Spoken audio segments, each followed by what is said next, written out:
Good morning, class. Welcome to Care Team Training Session 5. I'm so glad you're here. It's going to be an interesting day. We have a lot of material to cover. You'll be doing some exercises, which I'm sure are going to be interesting to you. Comes our featured speaker. We're so glad Linda's here. I'll introduce her to you in just a little bit. But first we have our normal housekeeping matters to take care of, which begins always with devotion. So, can I have a volunteer? Who had something they just thought, okay, take it away. Many years ago, a famous singer was contracted to perform at a Paris opera house. The event was sold out in a matter of days. The entire city was abuzz with anticipation. That night, the hall was packed with stately dressed men and women, eager to hear the much admired musician.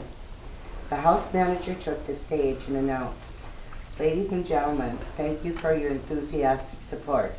I'm afraid that due to illness, the woman whom you've all come to hear will not be performing tonight. However, we have found a suitable substitute. We hope that will provide you with comparable entertainment." The crowd groaned so loudly in its disappointment that few heard the singer's name. Frustration replaced excitement in the hall.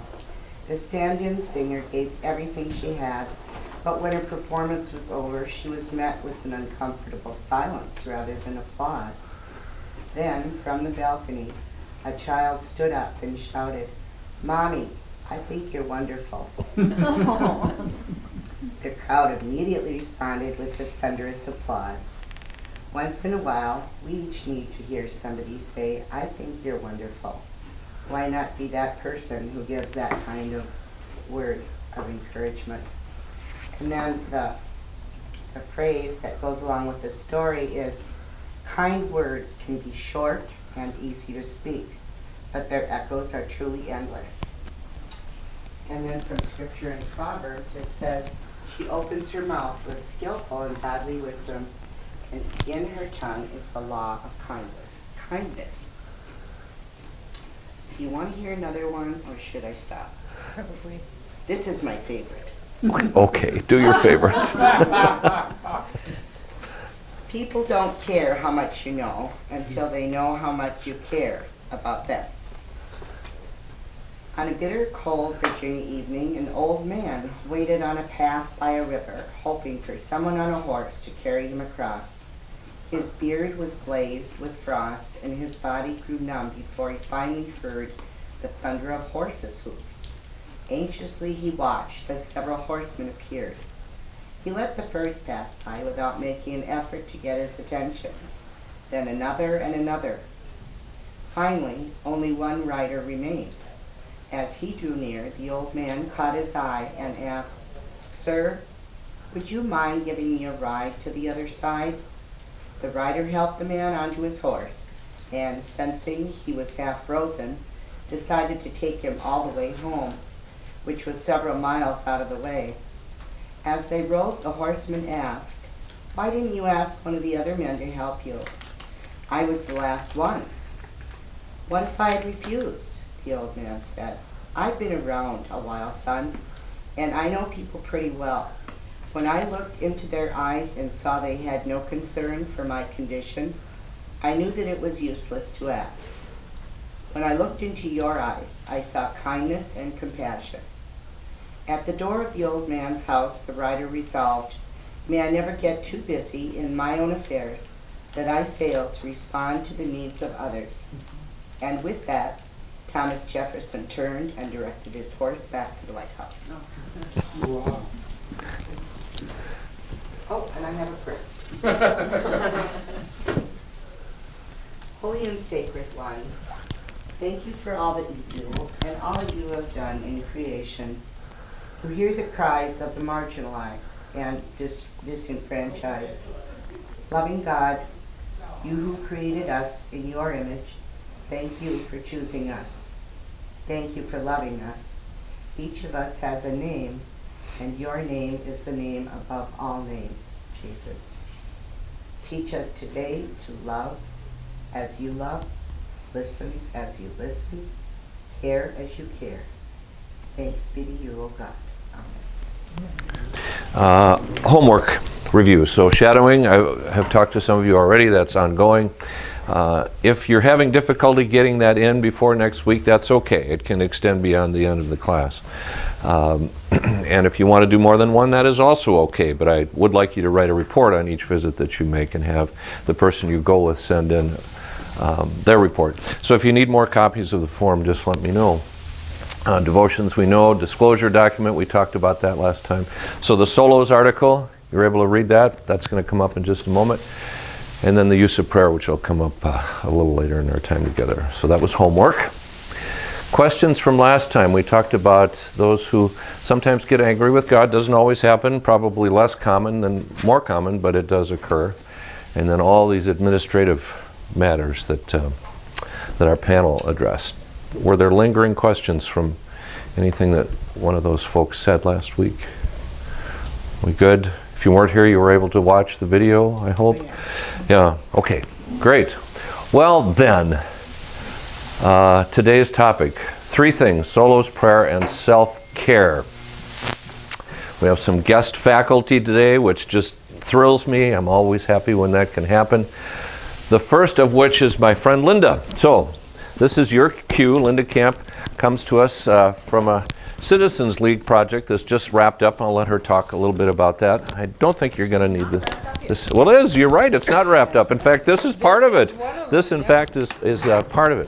Folks, this is my colleague, Linda. She and I were on a task force together. She staffed it, along with one other. And I wanted to have this presentation about solos because a lot of the people we see, as you're going to discover in a moment, are, in fact, solos, and they need a special level of care. So, Linda, take it away. Thank you. Well, I have some things for you that Mark probably hasn't seen yet.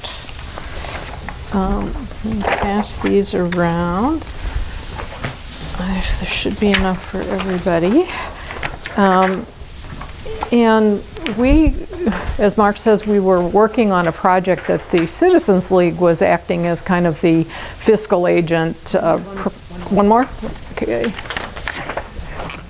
Protector, guardian, whatever.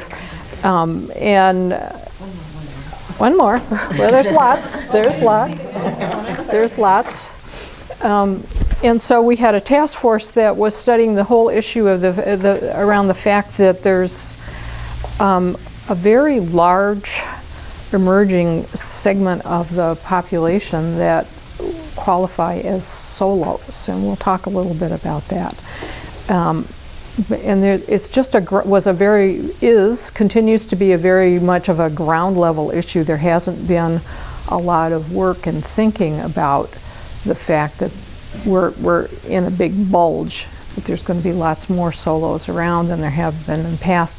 And what this document that I gave you is, we had the opportunity at the end of the project to use up some money on some special things, and one of the things we did was contract with the Amherst Wilder Foundation, has a research group, and we asked them to do a demographic analysis for the project. And so this is their summary, and the thing that we find is that it's very the definition of a solo is really not maybe what you might think. Anybody have some, when that name comes up, what pops into your mind when I say solo? People like me. Alone? And who are you? A person who's alone. Alone? Yep. Okay. I have family, but in terms of living, I'm alone. Living alone, okay. By choice or by circumstance? By choice and circumstance. Okay, so that's a really important piece, because out there what I'm finding is that when this subject comes up, it usually, is associated with people who either don't have children, or their family members have all died off or something like that.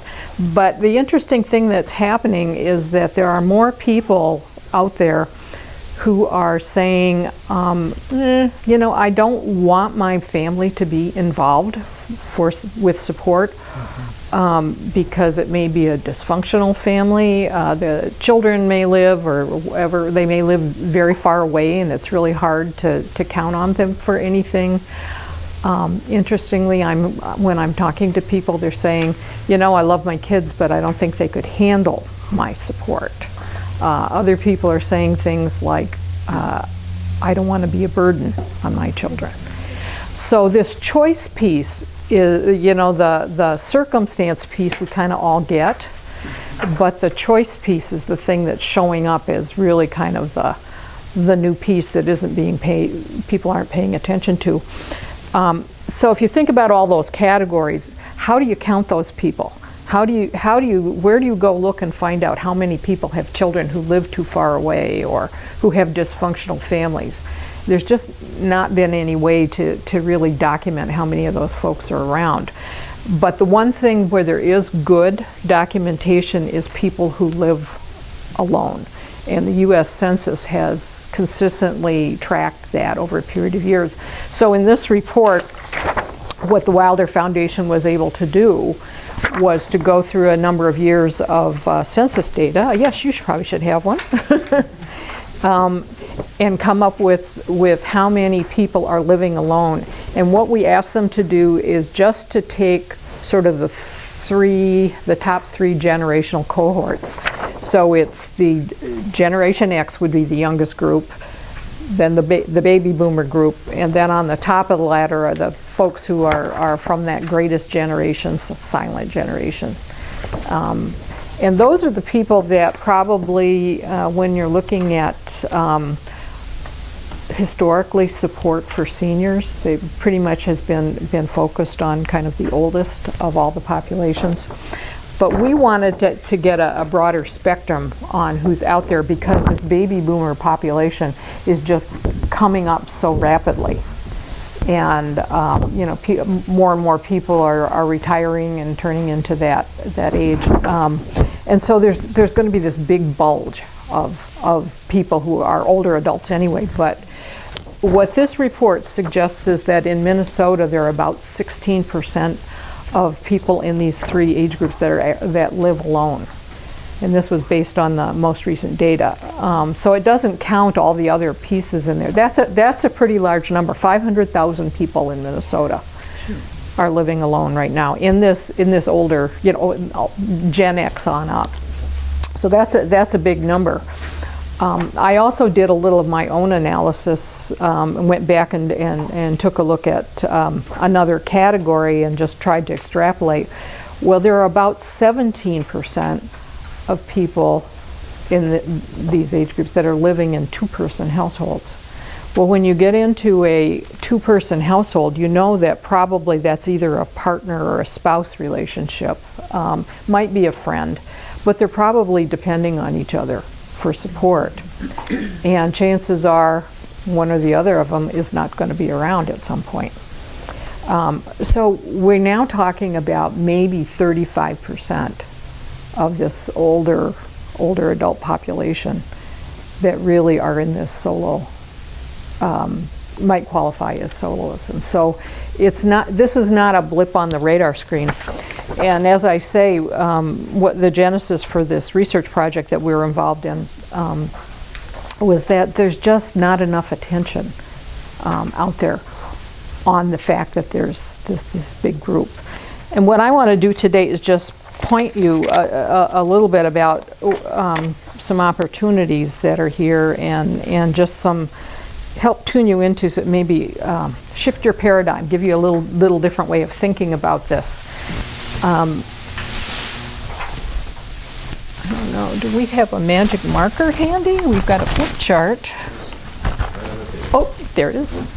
So I always like to start with a line when I'm doing this. So here is life, and you know, down here is the start over here, and there is the end. Well, historically, you know, people were getting to about, you know, maybe their 60s or 70s, and then that was the end. And so that whole middle age period was pretty short. But what's happened with advances in medicine and better lifestyles and things like that, we all know people are living longer. And what the demographers tell us is that we've pretty much all sort of gotten about 20 extra years of lifespan. But the interesting thing is the 20 extra years, the way we need to think about it is it's not all clumped up at the end. It actually got added in the middle. So what's happening is people are winding up with 20 more years of good life, useful life in the middle. So the demographers talk about the long middle. And you'll have to decide for yourself where you think where the middle is, but you're probably talking about, maybe 40s up to some number up here, 80, whatever. So you've got this big chunk of people here who are they might be, some of them might be retired, some of them might be working part-time or full-time, but probably all of us in the room are good examples. We're all sort of active people. We're out there doing things, whatever. But the task force said it really isn't about whether you have family or don't have family. What makes you a solo is the quality of your support system. Do you really have a support system? And we were focusing particularly on what we call decisional elements, not just care, hands-on care, but who's helping you make decisions as you go through this long middle. And you probably have or will talk, there's a whole lot of focus that's been on end of life, documenting kind of your preferences and that sort of thing, and getting somebody to speak for you at the end of your life. But what the task force really spent a lot of time talking about is the fact is that people are making health and well-being decisions all through this long period. And some of them aren't very significant. They don't seem like a life and death issue, but they're certainly very important to your health and well-being. And historically, there's been family members that perform those roles. So the question is, if you're really a solo and you either by choice or circumstance don't have that family network, who are your supporters? Who are the people that you go to help you work out things?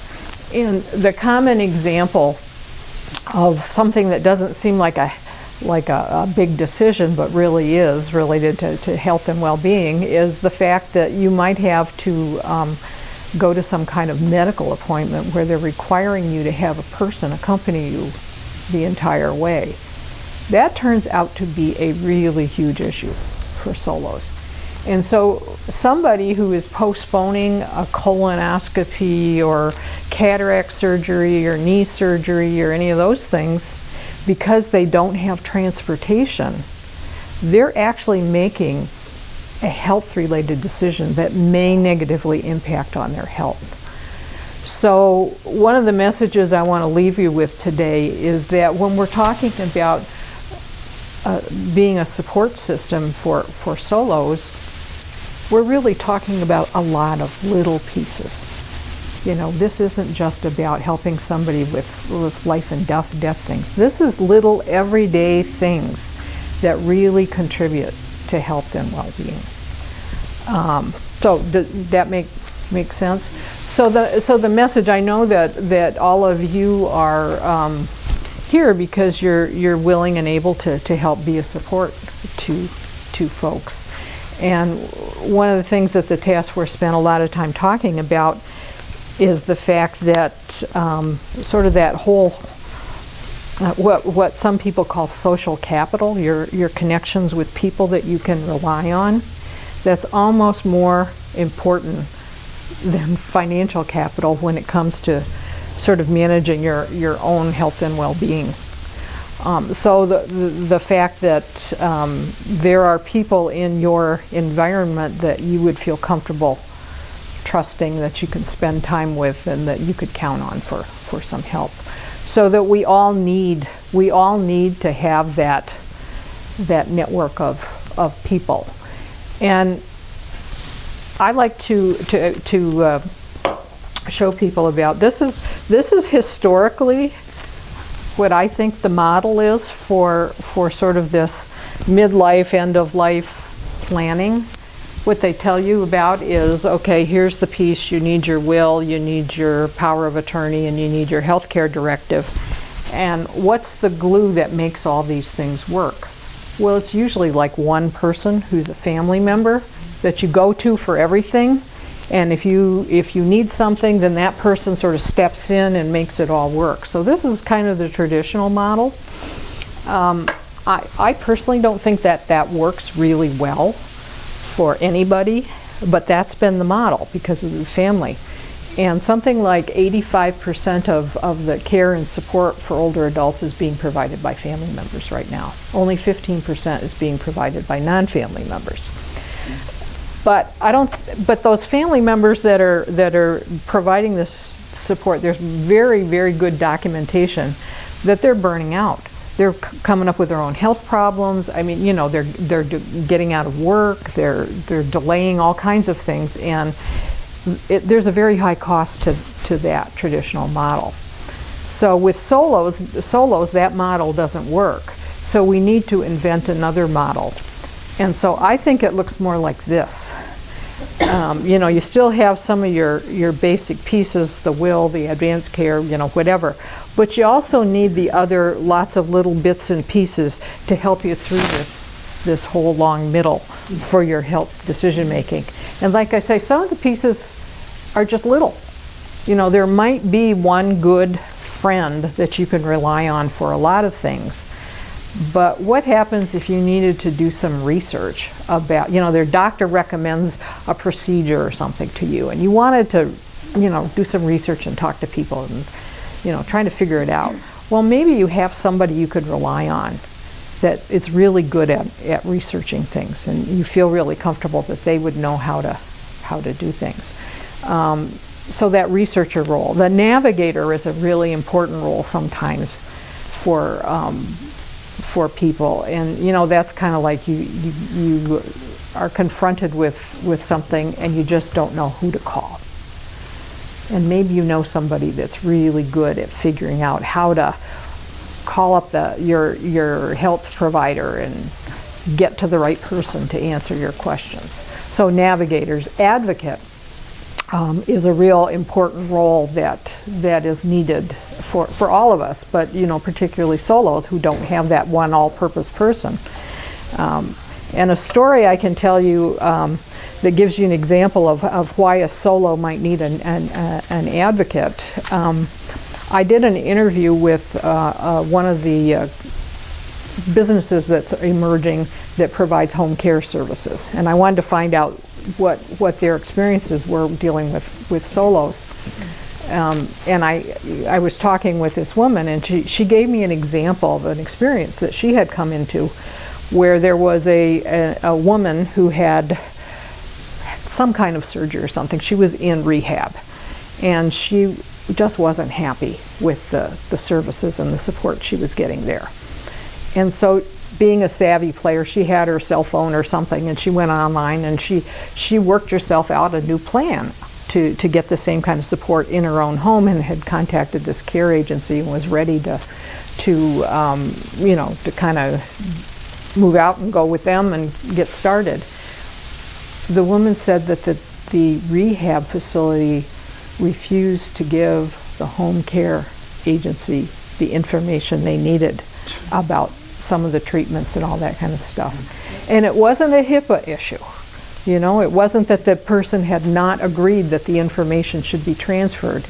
The woman from the home care agency told me she felt like it might be that this rehab thought she was sort of a competitor, and she was unhappy about business being taken away.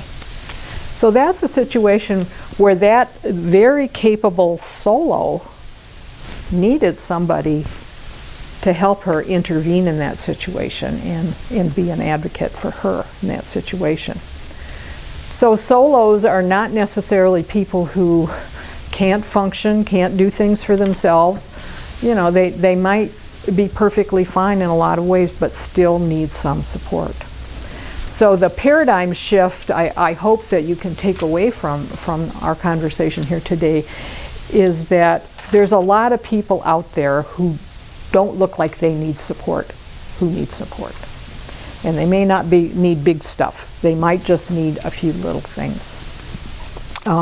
One of our other pilot projects that's going on is we're working on the issue of can we tap into the fact that solos are kind of in that the boomer generation. They're kind of people who are used to doing things for themselves, very self-sufficient. You know, they get their own rides to the airport and all that sort of thing.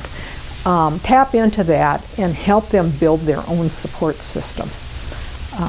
And not have somebody do things for them, but bring them together and help give them a little bit of direction and resources to say, okay, you figure out how you can help each other. So that's one thing that is a way that maybe all of you can help people, is just to help facilitate and identify opportunities for folks simply to come together and to get acquainted and talk with each other. One of the things we found with this group that we're testing out right now is that what we did is we started with a kind of an orientation session for everybody, and kind of had some conversations like what we're doing here, and talked about what people need to do to build their own support system, what are the kind of pieces that they need to think about. Then we went off and they're divided up into little subgroups that they're meeting on their own. And those little subgroups are based on geography, so that people can go, and they don't have to drive long distances to go to meetings and things like that. They can create their own meetings in their own neighborhoods. So even just bringing a few people together who might live near each other, and being a resource to that group and giving them some ideas about how they might work together. I've given them names of places to call so that they can do their own research.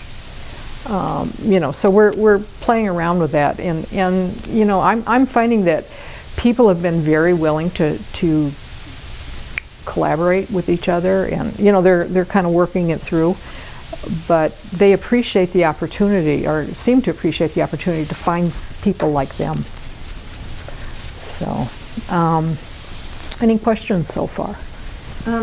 Where could we find a list of potential resources? It's hard to know where to start sometimes. Do all of you know about the senior linkage line? Oh, yes. So to follow up just for a quick moment on Linda's presentation, what occurred here today is the first of 3 projects that we're exploring here at Hennepin Church. One is to have her presentation to you care team members. Sometime in the next 2 or 3 months, we're going to have an adult ed session here at this church focusing on the same subject material, although we'll probably bring a couple of solos, people who identify themselves as solos, along to tell their stories at that session. And then we've discovered a very interesting group in Manhattan, in a synagogue, where they have had a solo support group for a while. It's absolutely something that's worth modeling ourselves after here at Hennepin Church, and other congregations might too. As Linda indicated, there's surprisingly little work being done on this, and it has something to do with the solos themselves who just want to tough it out, and the lack of available resources if they really just don't have anybody to turn to. But the church, at least for that portion of the population that's affiliated with the congregation, ought to be able to do something about that. So that's what we're going to be working on as part of the ongoing work of the Citizens League Task Force. So stay tuned, in other words. We're now moving to a new phase of our care team training that I'm just so thrilled about, and you've had a little taste of it in earlier presentations when you heard from the panel in our first session.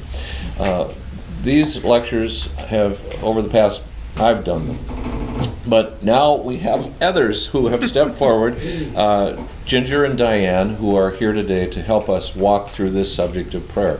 So we're going to be using the PowerPoint slides that we've been using here for quite some time, but they're going to chime in as the slides appear with relevant material and some personal stories about how praying with their care receivers has work for them.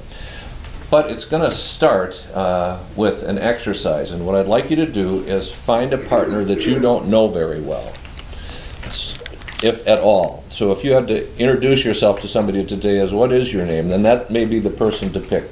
And what I want you to do is say a short prayer, just 2 or 3 sentences for that person, but you can't talk ahead of time. You have to just sit down, find a little corner of this room, say a quick prayer. Each of you do that, so one person start and the other person do one, and then we're going to reconvene. We should take no more than 3 minutes to do this. Finding someone to do it with will be the toughest part. So if you don't know somebody too well that's sitting right next to you, then pick that person. And that, I think it's great. I think that's great. Yep. And then because it encourages him. It encourages them too. Yeah. And then for prayers, like you were thinking of some resources, I like benedictions. We're going to be.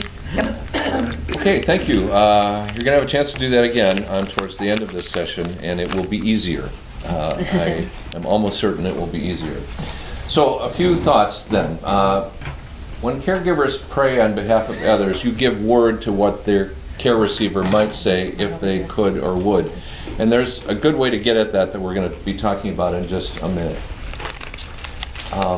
Praying on behalf of others really is a big privilege, and it's not just the preachers that do this. People do this all the time. I certainly grew up in a home where we said table prayers and bedtime prayers, and we, probably you like me, have a lot of those prayers memorized from when we were kids and may have used them with our own children. But when the prayer is done, whatever the content might be, we want everybody to say amen, which means I agree with all of that. I am good with what was in that prayer. Sometimes people can abuse prayer a little bit, and they say something that you're not entirely comfortable with. I've had that experience in church settings, and at which point I'll just open my eyes and unfold my hands, and I think I'm just not with you anymore. You've gone a direction that I'm not too comfortable with. But most of the time, people will be comfortable with what you pray, and you have to be conscious of that, though, to take your audience in mind, whoever it is that you're speaking on behalf of, that you, in fact, are giving words that they would utter if they could. Prayer is personal, purposeful, and conversational. So personal, that means we believe each prayer is heard. Purposeful, there's a point to it. You're trying to accomplish something. And finally, it's conversational because you're looking for some kind of an answer back most of the time. There are lots of different kinds of prayer. We're going to just talk about 3 of them. Some don't necessarily look for a specific answer, and other times you're looking for a very clear answer. It might be traditional, tailored, or a combination of both. So traditional are those prayers I was just talking about a minute ago. Now I lay me down to sleep. Come, Lord Jesus, be our guest. Be present at our table, Lord. Some are sung, some are spoken, but typically they're memorized, or at least you're very familiar with them. The Lord's Prayer is a good example of that. There are a couple of different translations floating around, but most people, if you launch into the Lord's Prayer, they will have heard those words before, and in fact may even say them with you. I've been to some funerals lately for older folks, and the more traditional Lord's Prayer wording is chosen. Our Father who art in heaven, hallowed be thy name, with the these and the thous and so forth. There are more contemporary versions, but with older people, it's that more traditional version that seems to be the most familiar. And then you might weave a prayer in and out of material that's more extemporaneous and created on the spot, with something that you might read or have just in your head. Annie Lamont says, there are 3 prayers. Do you know what they are? Anybody remember what she said? This is a quiz. Yeah, that's it. Help, thanks, and wow. Help, thanks, wow. And most of the prayers you'll be saying with your people will be one of these 3, or maybe a combination of all 3. We used to have a more complicated formula with thanksgiving and praise and adoration and request and so forth, but we think that this captures it. And so as you pray with your own prayer life, or as you pray on behalf of others, it seems that most of the time the prayer will fall into one of these 3 categories. So thanks for Ms. Lamont for that. Can I read my? Oh yes, this is a good time for Diane to read something. Well, I had that book at home, so I saw when he saw that, had that slide, I thought, I'm just going to read a little something. Have you read any Anne Lamott before? Well, she can sound a little irreverent, but she's good. That's because she is. Yes. Doesn't just sound right. So anyway, this I just happened to see it. It says, "We visit those shut-ins whom a higher power seems to have entrusted to our care. Various relatives, often aging and possibly annoying, or stricken friends from our church community, people in jails or mental institutions who might be related to us, who benefit from hearing our own resurrection stories. My personal belief is that God looks through her Rolodex when she has a certain kind of desperate person in her care and assigns that person to some screwed up soul like you or me and makes it hard for us to ignore that person's suffering. So we show up even when it's extremely inconvenient or just awful to be there." I thought that was sort of a nice way of putting it. In your notebook, should be under tab 5, there's a prayer diagram with some circles on it and some squiggly lines if you'd like to look at that. Or otherwise it appears in your slide handout for today, but we're going to move quickly through those few slides now. So this is what's typical, right? This is why the Protestant Reformation occurred, so people can talk straight away to God. They don't need to go through anybody. You don't need a pastor, priest, or rabbi to send your prayers heavenward, but any of us, in fact, can do that. And it's something we typically learned as little people, that we have direct access. And so when everything is flowing along smoothly, we're healthy, we're wealthy, it's like Job before the second chapter rather, life was good. So it's easy to talk to God, it's easy to figure out what God might be saying to us. But then, of course, something happens, some sort of barrier blocks the communication. And it's not as if God isn't still trying to get to us, but there's a wall of a sort. And it just makes it hard. You may hear people say, I just don't feel like God's listening anymore, I don't feel like I can talk to God anymore. And then they come to church. You remember what we said, how do we identify people? You might see them stand but not speak. When everybody else is saying the prayers, they're not saying the prayers. Some people just, that's their way, but if it's somebody that used to be more participatory and all of a sudden they've stopped, sometimes they won't even stand. You might watch for body language. All of that is, it might mean something, it might not. But it's always good to pay attention to it. And if you notice somebody, if you know them well enough to go up after and say, how are things going for you, you may get a story. So some sort of barrier has come along. So let's think about that for a second. What are some barriers to prayer, things that might get in the way for people to actually just talk out loud to God or in their hearts? Death or illness. Death, illness, what else? Some disappointment, something bad happened. Being angry. Anger, yeah.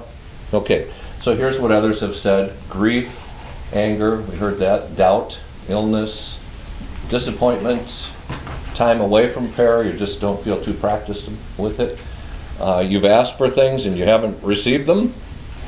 The person's understanding of God, or discomfort with the content of the prayers I mentioned a minute ago. Somebody's praying for you and you're not too thrilled with the direction they're going. So all of these things are barriers to God, and they make it hard for a person to communicate openly. So then what happens? Along comes the caregiver. That's you. They tell you their story. You receive it.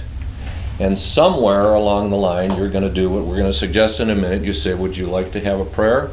They say yes or no. If they say yes, then you can incorporate the material, including the barrier talk, which has probably come up in the context of the prayer. And so it's not the person talking directly to God. It's the person talking to you, and then you talk to God. And they listen to that because you're doing it out loud, right? So the things that they might want to say, but just can't bring themselves to say, you say for them. Then, the best of all worlds, the line of communication is restored. And because you're going to have to go home, right? Sooner or later, you're going to leave them, it would be nice to leave them in a place where they can feel more able to communicate directly. And remember we talked last time about how everybody knows how the 23rd Psalm starts, but if you just point out how the 22nd Psalm starts, which is, "My God, why have you forsaken me?" they may realize that they're not the first person to have one of those walls between them and God. This can take time. It might take several visits if somebody's really, really upset. Praying for care receivers is usually easy, and here's how. And I think I am just going to let these people talk for a little bit. How about that? Their experiences of saying prayers on behalf of their care receivers with these guidelines in place, and I'm just going to tick through them quickly and then they can talk for a little bit. So during the visit, as I just mentioned, listen for the concerns, words, and feelings that you might include in prayer. Ask if you'd like to have a prayer said. If they say yes, then this next great question, should always use it. What shall we pray for? Might be something they've already said, might be something new. Start the prayer however it is you start prayers. Insert some filler material, and parenthetically I would say here to use sort of non-gender language. We try to do that more and more in church. A lot of us use masculine language for God, but we're kind of trying to get away from that. And you want, unless you know how the person feels, it's just safer to use non-gender. It's not up there, but to use non-gender specific. Filler material, whatever that might be going on, concerns mutual, end with an amen. You might say the whole visit is a prayer of a sort, as it reminds us to do in Thessalonians. We should pray without ceasing. I worked with a bunch of nuns once, and when they prayed, they neither said, "Dear God," nor did they say amen, but you just realized when we were in a meeting, they were all of a sudden praying. It's as if, God was sitting there just like Dwight. So, and maybe so. You remember when George Burns played God? So it's sort of a Dwight-like character. So it's as if, it's as if God was just sitting here at the table, and all of a sudden, instead of talking to your colleague, you're talking to God. And it was interesting to me how that went. So how about if the two of you just chat away about some of this and how it's gone for you as you prayed for your care receivers. Ready, start.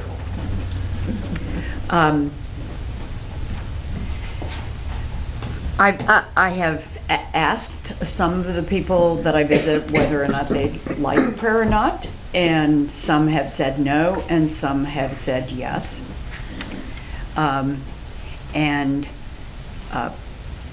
Because in the case of the people that I'm visiting now, plus a friend who has had a stroke, because I know them from having visited them a number of times, you have an idea of what they might like to have included in a prayer, and you will quickly learn whether or not they want to pray with you so that you're doing it together.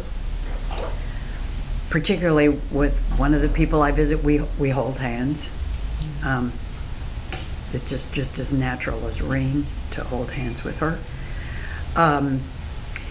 And we frequently include in the prayers something we have talked about.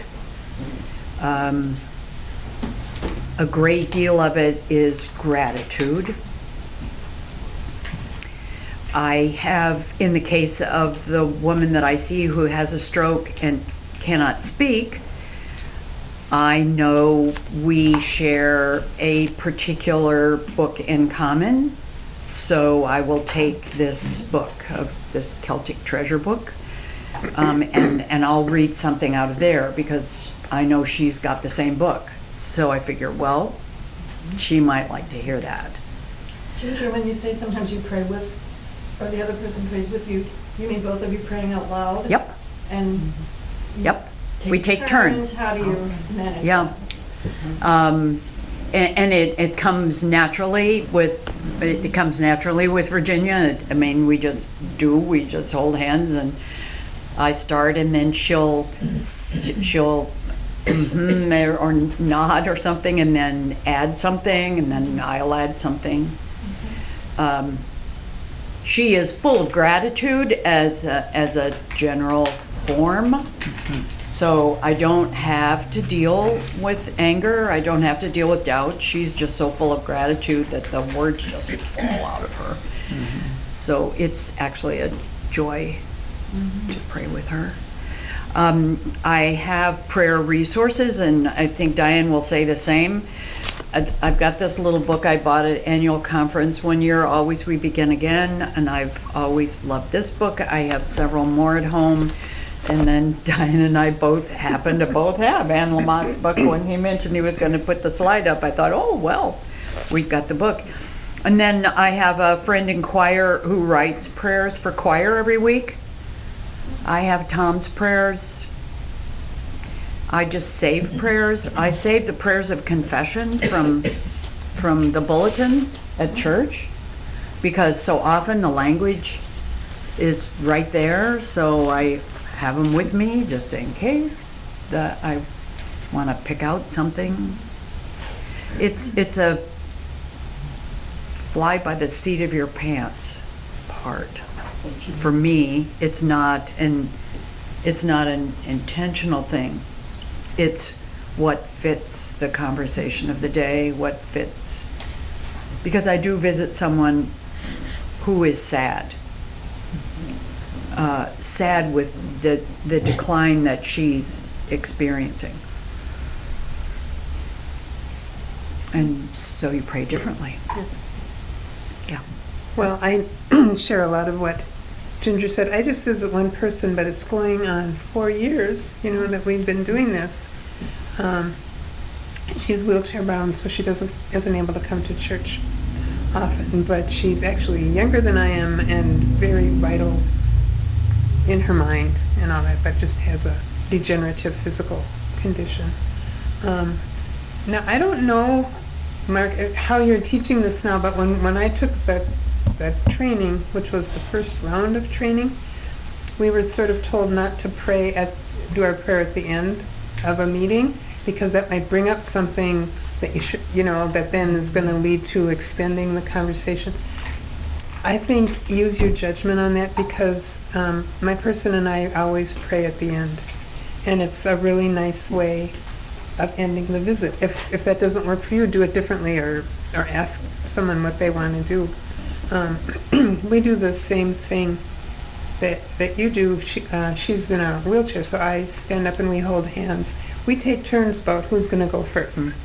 But it is that we both pray, and I think we both start by thanking God for our time together and for being with us, during our time together, and then go on to sort of addressing things that were brought up in the conversation.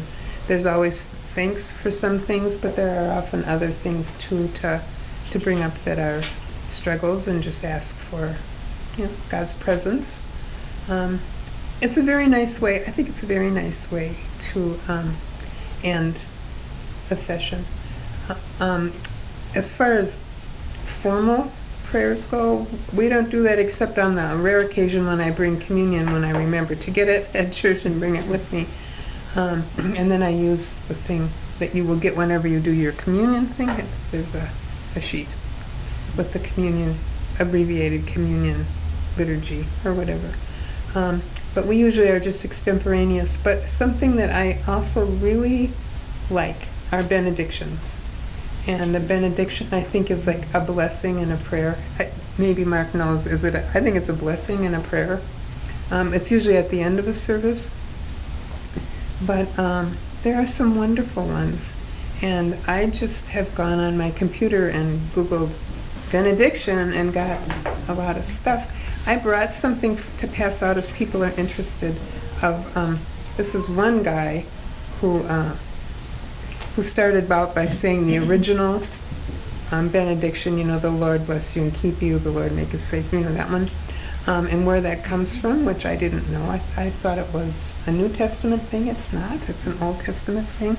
And then some other ones that he writes himself, but there are many, many.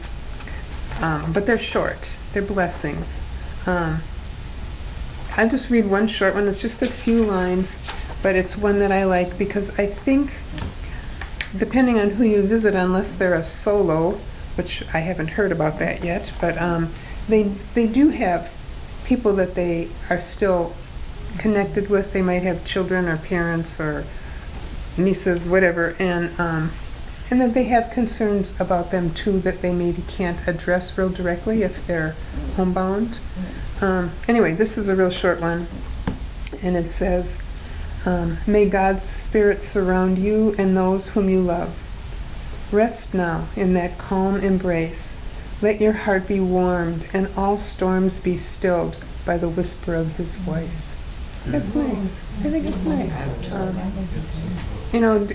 That's about all I had planned to say, except, I did have one other thing I wanted to say, which is, it might start out being uncomfortable, and that I remember that I'm not just somebody stopping by, I'm the person from church, and to try to be open to wherever your care receiver is at with that.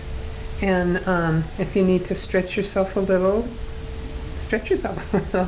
and tell them, well, this is kind of new for me too, and let's try it together, or let's practice it together, or if they're more used to doing that, ask them, will you go first and show me how to do it? I mean, just, work it out with your person. But I think if that's important to them, that you're there to try to minister to them, and if you have to stretch a little bit, too bad. It's good for you. It's good for you. It will come much easier if it feels a little stilted for you. That's okay. It will come easier with time, and particularly as you get to know the people that you're going to see, it becomes quite natural, I believe. When you ask that very important question, what shall we pray for today? You're inviting people to maybe repeat something that they've already said, or maybe bring up something new, because it's getting serious now, that question. What should we be talking to God about? And they may come up with something you just did not expect. I remember seeing a young woman who was dying of kidney failure many years ago before transplants were an option. She had children, she had an estranged boyfriend. It was just a very difficult situation. And it came to that moment, I think, as I recall, it's the first time I ever asked this question. It was such a teachable moment for me, because when I asked that question, she said, just pray that I stop throwing up. I would have never thought of that. Yeah. So it's a great question. And then, of course, what they say, you have to remember. There's nothing wrong with having a little, if it's a long list, if you can remember, that's fine. But if it's so much that you feel like, boy, maybe I ought to just take a pen out because I don't want to miss anything, you could say that to them. No one would be bothered by that, I don't think. Prayers, as Diane just mentioned, often come at the end of the visit, but sometimes something will come up in the context of the prayer, or when you ask them what you'd like to have prayed for that you didn't cover before that seems to be pretty important. I went to visit a relative last Sunday. In lieu of going to church, I said I could go to church or I could go visit my cousin. And I said, I think I'm going to go visit my cousin, which was just fabulous, because we're both pastors, and I walked into his room. He's a little older than I am. And he said, you are such a sight for sore eyes. All I wanted to do was pray with somebody today, and here you are. Mm-hmm. So from the very moment I walked through the door, I knew we were going to say a prayer, but I was there for an hour and a half. And the prayer came at about the 1 hour point. Mm-hmm. But he said some things in his prayer, and it was one of those dialogical prayers where he said something, I said something, and at one point I said, that's all I can think of right now in the context of we're still praying. And then he took off. But he then said some prayers for people that he was concerned about that I just didn't know what was going on. So finally we get to the point of saying amen. I said, so what is going on with so-and-so? And more conversation. So it might come at the end, but not necessarily. Prayers based on relationship, as I'm just saying, are much easier, and they carry an awful lot of meaning, because the person that's being prayed for knows that you've heard what they said and you've noticed how they feel. So we're going to go back to your partners. This time I want you to say a prayer, but before you say it, talk for a couple of minutes about how life has been going for you in the last couple of weeks. And our family just with primarily, I've just never had problems and things are just popping up. Okay. sort of demonstrate. I'd never done it. So I had to just make myself do it so that the kids would be comfortable doing it. And that really helped. How did that go for you? Did you feel it was different? Yes. Yeah. Oh, it's tremendously different. Once you've got the story, you can pray intelligently and accurately. All that's very important. So, good. I'm glad that went okay. Sometimes the question occasionally will come up is, should you pray publicly for your care receivers? And the answer to that is pretty simple. Just get their consent. So we pray in Sunday for all sorts of people, sometimes by name, sometimes just by first name. But you really need to get their permission to do that. So if you want to ask them if they'd like to have prayers said for them in church, that's up to them, not up to you. So you shouldn't submit their name to the pastoral care at haumc.org or however it is that you handle that in your congregation before you get their okay. Because some people are private and they just don't want things to be talked about there. Questions about prayer? Anything? Yes, Well, Anita.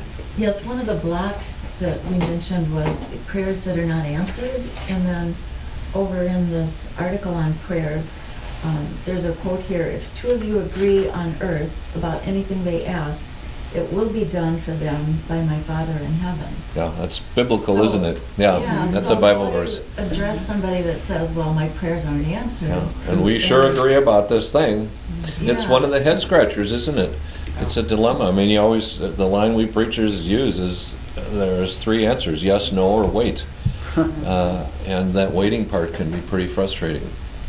But you're right. If someone knows their Bible well enough to quote that verse, you can understand why they might be a little frustrated. Why isn't my marriage getting better? Why isn't my cancer getting better? Why doesn't my son ever call me? Whatever the thing is, waiting is tough. What do you do when somebody asks you to pray for something that you find really maybe difficult to pray for? Like somebody asked me once, I was answering the phone at the church, so this isn't in a care team situation, but they wanted me to pray for something, bad to happen to someone else so that something good happened to them. And How would you guys handle How that? do you, What do you think? I mean, I wasn't gonna do it, but how do you gracefully handle that? You want to go with that one? No, I think it's okay to just be kind of honest, certainly not harsh or blaming or shaming or anything, but just say, I can't really do that, but is there some other way that we could pray for you, or for something to work out better for you? But Yeah, especially because if you pray for them, that they might find another way yeah. to get through their particular place that they are right now. Maybe they need to pray to God for sight of something or sound of something that they're just not seeing or hearing right now, but if they were open to it, they might. Yeah. If someone's feeling vengeful underneath that, there's pain, and to try to just address that a little bit, what their pain is. So flesh out the story even a little more. How about prayers for the person that they feel has offended them, so that they're also praying for them? Mm-hmm. Mm-hmm. That would be nice, but if it's just like a short, someone you don't really have a relationship with, that might, Well, that might be hard. they might not be ready to do that, but yeah. I remember watching The Great Escape years and years ago. You remember that movie with Steve McQueen? And they had a flash from the American general to the German general, both of whom said, sometimes it feels like God isn't hearing my prayers. It's complicated. It's complicated. We need to say thanks to Ginger and Diane. I so appreciate their being here today. And we're going to turn them loose to either go in the back of the room or just scoot. And then we're going to have Bill come up, because here we are at the very next section, which has to do with self-care. Self-care is a matter of balancing risks or rewards, or sometimes you say benefits or costs, blessings or curses. We are a participant in this drama, and as such, we can be affected by the things that happen in the context of the visit or to your care receiver. So, of course, trouble comes when there's imbalance, and you find that you get a little wounded in the line of duty. Sometimes you might experience these things. We see this a lot in emergency services where police officers or firefighters just get so beat up by seeing one thing after another that's just so miserable. And there's often a little bubble around us, particularly people in emergency services, where you don't get so emotionally invested. But you know what? We want you to be emotionally invested with these people that you're seeing. And so the potential is there for this. As I used to say in the hospital, I'm very sad when a caregiver experiences compassion fatigue or burnout and they quit. Mm-hmm. I'm worried about those who experience compassion fatigue or burnout and they stay. Yeah. Those people can actually be not so helpful to the patients that they're looking after. So sooner or later you're going to be affected by what you see and what you hear. So as the flight attendants say, put your own oxygen mask on first. Remember to take care of yourself. There are some guidelines for that, and this is, I think, where I'm just going to let Bill chime in, that we want you to pay particularly close attention to, both generally and then also on the days of your visiting. So, sure. What do you say? Yeah, and I my experience has been that there's a lot of conversation around self-care in my household, and it's easy for me to recognize when my wife is burning out, but not when I am. And the same with my sister. Both my wife and my sister are in long-term care situations with a child or a spouse. And I can easily recognize the symptoms, but then when it's my turn, I don't seem to be aware of it. But for me, the self-care, I just sort of have memory prompts if I get the feedback from my wife or someone to remember what are self-evident truths, except if you're not aware that you're in that situation, they aren't so self-evident. But I turn back to, and I think physically, my default is I just take walks. I used to jog. I don't do that anymore. Or I go ride my bike, but I just do something physically. That always seems to help. And of course, getting a good night's sleep. One of the signals that I'm in trouble is I'm starting to obsess about something. I can't sleep because I'm thinking about it too much. The other thing I do is, just mentally I take a break, and sometimes I do that by reading a book or go see a good movie. I'm a great fan of taking classes at Learning Life at the University of Minnesota. I just do something to take me out of the world I'm in. That works a lot for me. And then just pay attention to my own spiritual life. I'll often think of advice I got from my mentor on this, which was Sally Johnson, and she would just remind me to ask, where is God in the story today for you? And then think about that. And then I journal a little bit. So those are some of the things I've been doing.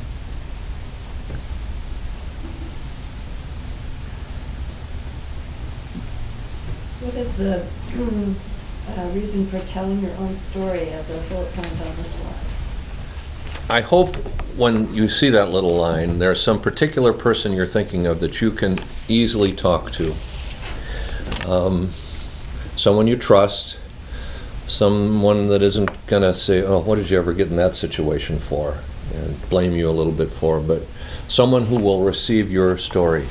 Every mental health therapist out there is required to have a mental health therapist. If you go to a counselor, your counselor has a counselor, because they hear things that can be just weigh them down so much. We weren't always so good about that in the hospital, but I think we did it informally. I often did it with colleagues in the emergency room, where sometimes all we'd say is, boy, that was a rough one. And acknowledging that to each other was sort of enough for us to realize, well, that was bad, but we got through it and we're going to live to fight another day. So having a safe person that you trust and can talk to, who is willing to let private things be private, as you must remember to do, if you're telling a story about how a visit with one of your care receivers impacted you, you don't exactly have permission to go talking about that just with any old buddy. And that parenthetically should include if you have a spouse or a partner. What you hear from your care receivers isn't necessarily something that they have the privilege or right of knowing. Used to be in the olden days, people always figured the preacher's spouse would always know what the preacher hears. But we've gotten better about that, I think, over the years. So if you tell me something, I don't necessarily just scoot right home and tell my spouse. In fact, because of HIPAA now, if it was a hospital-based thing, I can't say anything. You're required by law to keep it private. That's for health. The first word in HIPAA is healthcare. So this isn't a healthcare organization, but we still abide by the guidelines of privacy. And that was in the handout, I think, last time about the anatomy of a visit, is that some things should stay private, but it's not the same confidential relationships that you would have with a counselor or a pastor or a lawyer or a doctor. Those are people that have to, by law, and their licensure, keep things private and confidential. So we talk about privacy here. So in my case, the telling your own story, and I have to separate volunteer caregiving, which is what I'm involved with the church, and then caregiving and family, which is a whole different story. And so in my case, we had first with a daughter and then now with a son. That I deal with in the confines of a conversation I have every month with a counselor, because that I do need to talk about and process.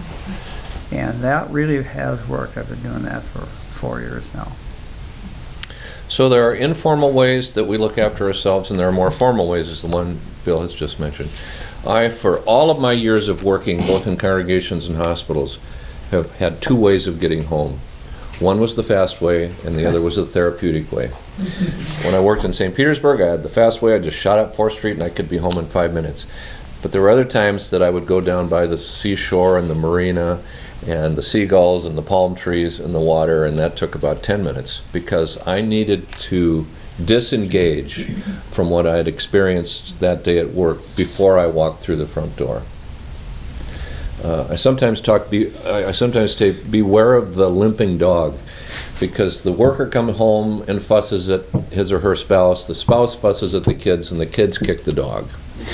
So bear in mind of the dynamic that goes on when something rough happens to you and how you manage it, because if you manage it poorly, it can impact all of your life. You will see things that are hard to see, and you'll hear things that are hard to hear when you're visiting people such as we're going to send you to see.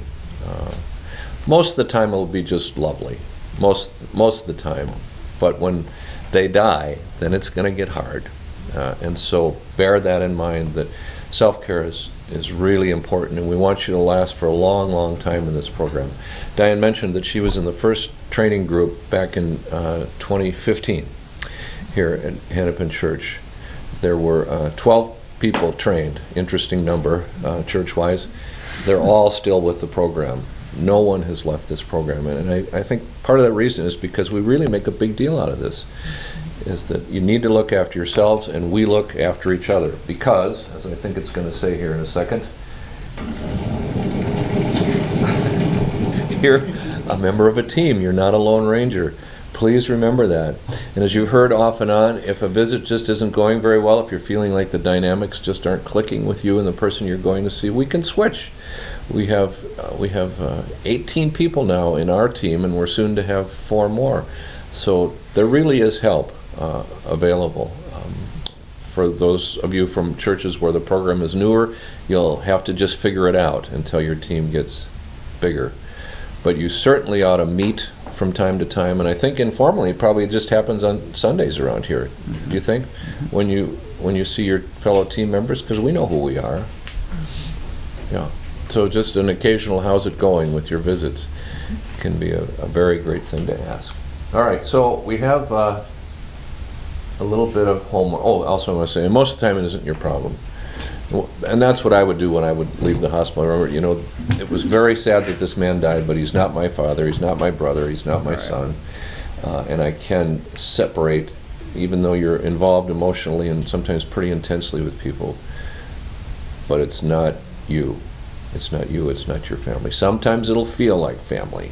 Sometimes you'll bond to the point where their loss is in fact your loss. So you got to do even a better job of taking care of yourself when that happens. So here comes the homework assignment.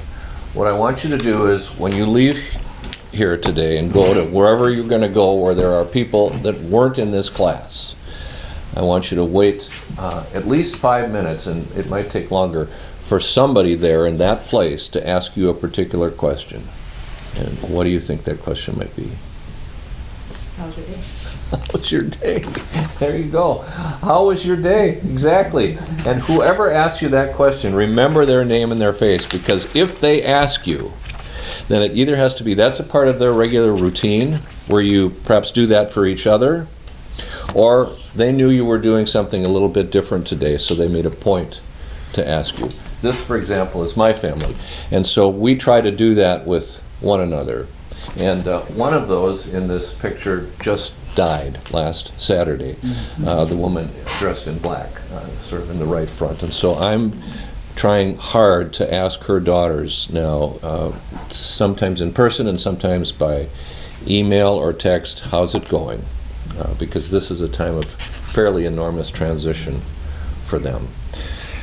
If, as I say this, you're thinking, oh, well, there isn't anybody that's going to ask me how my day was today, then if that's the way it is, then you need to begin to develop relationships with people or someone who will do that. And one of the best ways of being in a relationship with somebody like that is that you ask them. You begin to ask them, and hopefully at some point it will become reciprocal, and they also will ask you. See, it's different to have in a situation, but it's how's it going for you? Whatever the line is, yeah. Remember those neutral ones we talked about, where they could go mind, body, or spirit, whatever it is that concerns them? So asking them what they're thinking directs them off to a cognitive answer. How are you feeling directs them either to a body or spirit emotional answer. So how's it going I think that's a great kind of a neutral line. Yeah. Sometimes too, you have a clue. I walked into a place where a neighbor of mine worked, and I don't even know her very well. There's been a lot of divine intervention between us two. It's unbelievable. And I looked at her and I said, "You okay?" Just fell into my arms. Oh, yeah. You know, her mother had just passed away. I mean, sometimes face to face, you look at, you just know. Yep. This is that listening with your third ear that we talked about for body language, maybe. There's just something's a little off with this person, and you can ask them, and then right in that instant they'll decide whether they're going to tell you or not. I had an interesting conversation with a work colleague this week who said his dog had had a rough day. So he was speaking in code. And I know him well enough to know that that's what he's most comfortable with. So I said, your dog deserves a break. Why don't you just take her home and get out of here for a little while? I think I will. Yeah. So sometimes you can talk about the thing, and sometimes you sort of talk around it. But the big deal, the most important and wonderful blessing is there's somebody out there who gives a darn about you. And it's probably because you give a darn about them. So asking these questions, that's our job, is to ask the question. Answering it, that's not in our hands. They might not. So that's a person that will be a part of your support system. Any questions for Bill and I about self-care? We good? Yep. All right. Just please remember to do it. Please have somebody that you feel safe in talking with. Might be a pastor, might be a neighbor, might be a relative, somebody. Okay. We have some homework for next time. So the first one is this exercise. Wait to see when you get somewhere other than here with people who were here for that person to ask, how was your day? read the article, What It's Like to Be Dying. We're going to talk about that next time, shadowing, and then devotions in case you're asked. Please bring a Bible or some kind of piece of devotional material with you next week, because we're going to need that when Dwight does his Eucharistic ministry presentation. Something that you can read. Might be a bulletin from, the church bulletin with prayers in it from tomorrow's service. I think that about brings us to the end. Yes. Touche. Yeah.